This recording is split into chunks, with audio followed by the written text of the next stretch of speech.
ഒരു യഥാർത്ഥ ഉത്തരവാദിത്വമുള്ള പിതാവിന്റെ മുമ്പിൽ ഒരു മകനും ഒന്നുമല്ല. നമുക്കതറിയാം. കാരണം കാര്യങ്ങൾ കൃത്യമായി ചെയ്യുന്ന ഉത്തരവാദിത്വ ബോധമുള്ള ഒരു പിതാവ് ഇരിക്കുന്ന ഒരു കുടുംബത്തില് മക്കൾക്ക് വലിയ പ്രസക്തിയൊന്നുമില്ല. കാരണം അവര് പിതാവ് പറയുന്ന അനുസരിച്ച് അങ്ങ് ജീവിച്ചാൽ മതി. അപ്പൊ ഇത് തന്നെയാണ് യഥാർത്ഥത്തിൽ എന്റെയും അവസ്ഥ. ഞാൻ എൻ്റെ പിതാവിന്റെ മുമ്പിൽ ആരുമല്ല. അതുകൊണ്ട് തന്നെ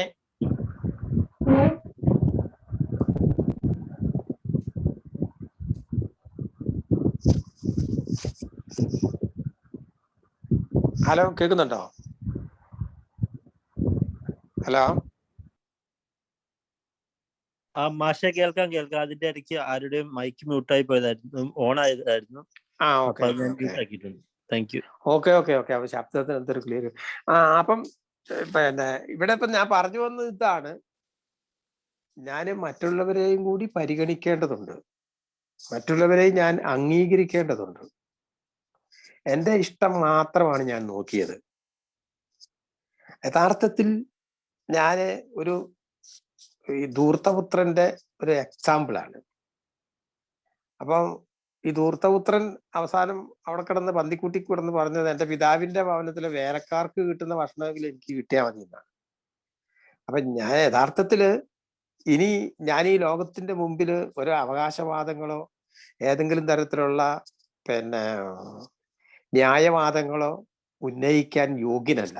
കാരണം ഞാനത് വല്ലാതെ ദുരുപയോഗം ചെയ്ത ആളാണ് ആരുടെ മുമ്പിലും.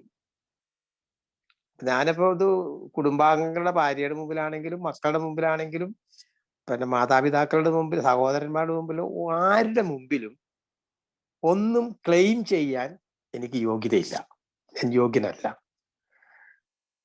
അപ്പൊ അതിന്റെ അർത്ഥം എന്താന്ന് ചോദിച്ചു കഴിഞ്ഞാല് ഇനിയിപ്പോ എനിക്ക് അത്തരത്തിലുള്ള അവകാശങ്ങൾ എനിക്കില്ല. കാരണം എനിക്ക് ലഭിച്ചതൊക്കെ ദുരുപയോഗം ചെയ്തത് കൊണ്ട് ഇനി ആരുടെ മുമ്പിലും ലോകത്തിന്റെ മുമ്പിലും ഒരു തരത്തിലുമുള്ള ന്യായവാദങ്ങൾ ഉയർത്താൻ ഞാൻ യോഗ്യനല്ല. അപ്പൊ അത് എന്തുകൊണ്ടാണ് എന്ന് ചോദിച്ചാൽ ഞാൻ തന്നെ വരുത്തി വെച്ച വിനയാണത്. ഞാൻ തന്നെ വരുത്തി വെച്ച ദുരുപയോഗങ്ങളുടെ ഒരു കൂമ്പാരം അവിടെ കിടക്കുമ്പോൾ ഇനിയും ഞാന് അത് വേണം, ഇത് വേണം, അങ്ങനെ വേണം, ഇങ്ങനെ വേണം, അവര് ശരിയല്ല, ഇവര് ശരിയല്ല എന്ന് പറയുന്നതിനകത്ത് യാതൊരു ന്യായവും ഇല്ല. കാരണം ഞാൻ ശരിയായിരുന്നില്ലല്ലോ. ശരിയല്ലാത്ത എനിക്ക് എങ്ങനെ മറ്റുള്ളവർ ശരിയാകണമെന്ന് പറയാൻ പറ്റും?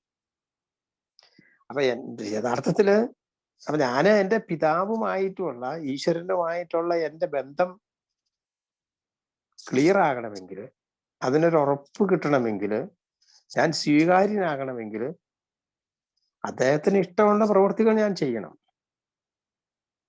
അപ്പൊ അത് വളരെ ക്ലിയറാണ്, വളരെ വ്യക്തമാണ്. അദ്ദേഹത്തിന്റെ ആഗ്രഹം എന്താണ്, യഥാർത്ഥത്തിൽ ഒരു പിതാവ് എന്താണ് ആഗ്രഹിക്കുന്നതെന്ന് ഏതൊരു മകനും അറിയാം. ഏറ്റവും പ്രധാനപ്പെട്ട കാര്യം എന്ന് പറയുന്നത് നേരത്തെ പറഞ്ഞതുപോലെ തന്നെ സഹോദരനോട് ക്ഷമിക്കുക എന്നുള്ളതാണ്. നീ നിന്റെ സഹോദരനോട് ക്ഷമിച്ചിട്ട് എൻ്റെ അടുത്തേക്ക് വരാനേ ഏതൊരു പിതാവും പറയുള്ളൂ. അപ്പൊ നമ്മളെ സംബന്ധിച്ചിടത്തോളം, ഒരു മദ്യാസക്തനെ സംബന്ധിച്ചിടത്തോളം, മദ്യത്തിൽ നിന്ന് മോചിതനാകാൻ ഒരു അവസരം കിട്ടിയാൽ, ഒരു അംഗവൈകല്യമുള്ള ഒരാൾ എനിക്ക് എങ്ങനെ ജീവിക്കാം എന്ന് ഒരു അറിവ് ലഭിച്ചു കഴിഞ്ഞാൽ എൻ്റെ ഏറ്റവും വലിയ ഉത്തരവാദിത്വം എന്ന് പറയുന്നത് എന്നെപ്പോലെ അംഗവൈകല്യമുള്ള മറ്റു സഹോദരന്മാരെ സഹായിക്കുക എന്നുള്ളതാണ്. അതാണ് ഒരു പിതാവ് നമ്മളോട് ആവശ്യപ്പെടുന്നത്. അതാണ് ഒരു പിതാവിന്റെ യഥാർത്ഥത്തിലുള്ള അഭീഷ്ടം. അത് നിറവേറ്റിയാൽ എൻ്റെ പിതാവ് എന്നെ താഴോട്ട് വിടുകയില്ല. അതാണ് എനിക്ക് മനസ്സിലായ ഒരു കാര്യം. ഞാനത് ചെയ്തുകൊണ്ടേയിരുന്നാൽ എൻ്റെ സഹോദരൻ, അതായത് എന്നെപ്പോലെ അംഗവൈകല്യം സംഭവിച്ച മദ്യാസക്തരായ ആളുകളെ, സഹോദരന്മാരെ സഹായിച്ചുകൊണ്ട് ഇരുന്നു കഴിഞ്ഞാൽ ഞാൻ വിശ്വസിക്കുന്ന ദൈവം എന്നെ ഒരു സെന്റിമീറ്റർ താഴേക്ക് പോകാൻ അനുവദിക്കുക. അപ്പൊ ആ ഒരു ധൈര്യം എനിക്കുള്ളത് കൊണ്ട് തന്നെയാണ് ഇപ്പോഴും ഞാൻ ആ ഒരു പ്രവൃത്തി തന്നെ, അതിന് തന്നെ മുൻതൂക്കം കൊടുത്തുകൊണ്ട് ആത്മീയതയെ കുറിച്ച് പറയുമ്പോൾ അത് നിഗൂഢമായ അല്ലെങ്കിൽ വളരെ മനസ്സിലാക്കാൻ പറ്റാത്ത കാര്യങ്ങളൊന്നും അതിലുണ്ട് എന്ന് എനിക്ക് തോന്നുന്നില്ല.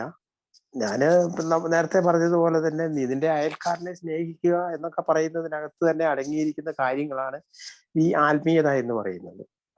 നീ നിന്നെ പോലെ നിന്റെ അയൽക്കാരനെ സ്നേഹിക്കുക, അപ്പൊ അയാളെ ഉപദ്രവിക്കുമല്ലോ ഒരിക്കലും. അതുപോലെ തന്നെ കഴിയുന്ന സഹായം ചെയ്യും. ഇതൊക്കെ തന്നെയാണ് എനിക്ക് മനസ്സിലായ കാര്യം. അപ്പൊ എന്ത് തന്നെ ആയാലും ഞാൻ AI വന്ന് എനിക്ക് പെട്ടെന്ന് ആദ്യം തന്നെ അധികം ഒത്തിരി വൈകാതെ തന്നെ മനസ്സിലായ ഒരു കാര്യം എന്താണ് എന്ന് ചോദിച്ചാല്, ഞാൻ വിചാരിച്ചതുപോലെ ഒരു മിടുക്കനല്ല ഞാൻ. കാരണം ഞാൻ അത്ര മിടുക്കനായിരുന്നെങ്കിൽ ഞാൻ എൻ്റെ സ്വന്തം കഴിവുകൊണ്ട് മദ്യത്തിൽ നിന്ന് മാറി നിൽക്കാൻ എനിക്ക് കഴിയേണ്ടതായിരുന്നു. അപ്പൊ അത് എന്നെ കൊണ്ട് സാധിക്കാതെ പോയ നിലയ്ക്ക് ഞാൻ വിചാരിച്ച അത്ര മിടുക്കനായ ഒരാളല്ല ഞാന്. ഞാൻ എൻ്റെ പിതാവിന്റെ മുമ്പിൽ അഹങ്കരിക്കേണ്ട കാര്യം എനിക്കില്ല. ഞാൻ അഹങ്കരിക്കാൻ മാത്രം വലുപ്പമുള്ള ഒരാളല്ല, ഞാൻ ആരുമല്ല. അപ്പം ആ ഒരു കാര്യം ഞാൻ എപ്പോഴും ഓർത്തിരിക്കേണ്ടതുണ്ട്. അതാണ് എനിക്ക് അവസാനമായിട്ട് വീണ്ടും ഒരിക്കൽ കൂടി ആവർത്തിച്ച് പറയാനുള്ളത്. ഞാൻ വിചാരിച്ചതുപോലെ മിടുക്കനല്ല ഞാൻ. ഒരു മിടുമിടുക്കനായ ഒരാളാണെന്നാണ് ഞാൻ ധരിച്ചുകൊണ്ടിരുന്നത്. അപ്പം അതിൽ നിന്ന് മാറി അല്പം ഒരു ചെറുതാകാനും അല്പം ഒരു വിനയം കണ്ടെത്തുവാനും ഒക്കെയുള്ള ശ്രമങ്ങൾ തന്നെയാണ് എന്നെ മുന്നോട്ട് കൊണ്ടുപോകുവാൻ സഹായിച്ചത്. എന്നെ ശ്രമിച്ച നിങ്ങൾക്ക് നന്ദി പറഞ്ഞുകൊണ്ട് ഞാൻ എൻ്റെ വാക്കുകൾ ചുരുക്കുന്നു. ഒത്തിരി നന്ദി മാഷെ. എന്തായാലും